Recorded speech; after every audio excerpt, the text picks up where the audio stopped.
Hello mga kananay. Relate din ba kayo sa sasabihin na asukal lang ang bibili natin ha? Pero pagkatapos niyan ay sandamukal na nasa cart na ang nailagay mo? At dito nga sa punto na to ay talagang nabudol na naman natin si Chengwa. Napapailing na nga lamang siya no nagbabayad na siya sa counter at binububod niya na ang mahal naman ng asukal mo, umabot sa ganito.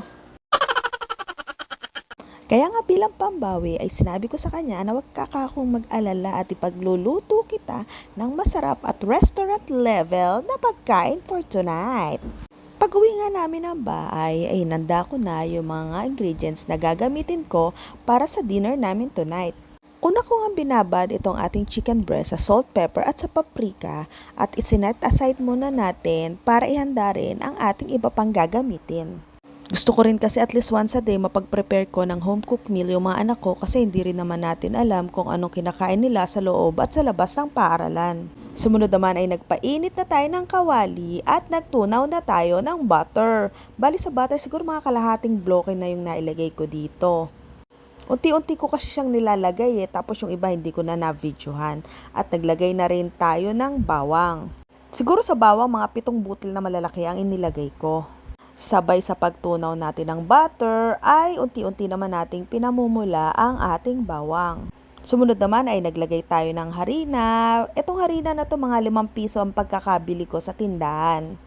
Basta isang plastic yan na hindi ko lang alam kung anong measurement niyan. Sa punto nga pala na to ay gagawa tayo ng roux. Ito yung mixture ng fat or ng butter at ng flour para ma-thicken yung sauce. Wala lang, gusto ko lang po i-share sa mga hindi nakakaalam. Sumunod naman ay naglagay na rin tayo ng pesto sauce.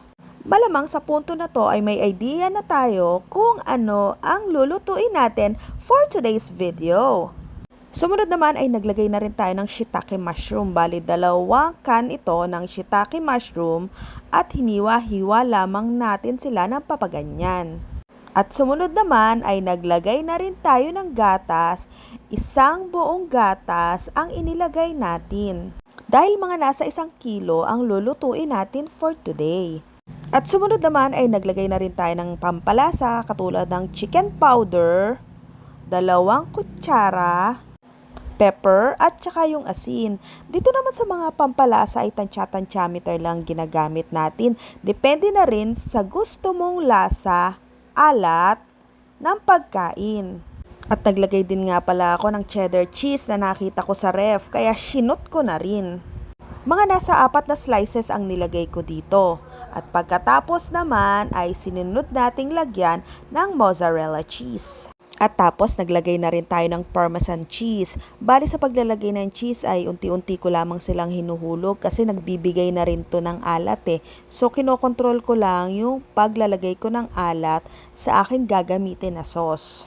So pag nalagay na natin lahat ng pampalasa, alat, ay haluin lang natin siyang mabuti hanggang sa maging thicken na yung sauce natin. Sa sauce naman, depende na rin kung anong consistency ang gusto mo. At syempre, titikman natin to kung pasok na sa panlasa mo. At okay na nga, kaya iset aside muna natin at sumunod naman itong ating gagawin. Prituhin lang natin to mga chicken breast natin sa mahinang apoy at hayaan tong papulahin.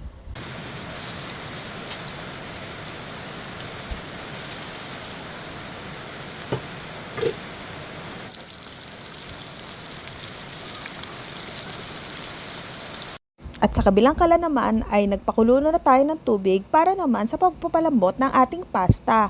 Yung tubig nga pala ay nilagyan ko lang ng mantika at asin, pampalasa na rin sa ating pasta.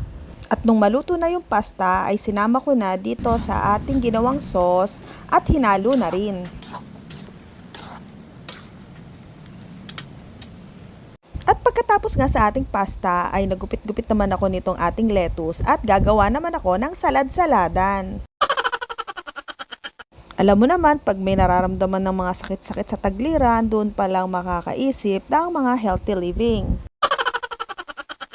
At tuwa-tuwa nga ako dito sa nabili kong pampadry ng gulay kasi ganyan lang gagawin mo para naglalaro ka lang tapos makikita mo na marami na ngang tubig ang nababawas. o natatanggal. At meron nga batang lumapit sa akin. Siguro na-curious siya kung anong ginagawa ko. Akala niya siguro ay naglalaro lang ako. At syempre, gusto niya rin itry.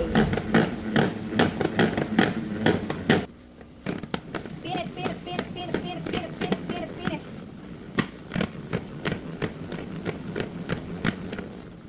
At pagkatapos nga ng lettuce ay nakabili din tayo ng Japanese cucumber. Masarap din kasi itong cucumber na to kahit na jutay siya pero crunchy naman. At dito nga ay maglalagay din tayo nitong feta cheese. Masarap din kasi itong ihalo sa salad na gagawin natin. At yan, i-assemble na natin yung salad natin. Lagyan natin yung lettuce, yung cucumber, yung cheese, at syempre, pag low budget at wala tayong croutons, pwede na itong bread pan. Basta ang mahalaga ay may malutong na tinapay. At para naman kako sa dressing, ay mamili na lang sila dito sa 4. Total, marami naman kami nito na nakastock sa ref.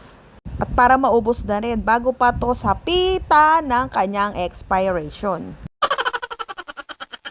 Ayan, at plating time naman tayo. Ito na yung pasta natin, itatoppings natin yung ating chicken breast, at ready na tayong kumain. Kain na tayo! Kain na! Salamat sa inyong panonood. Paalam!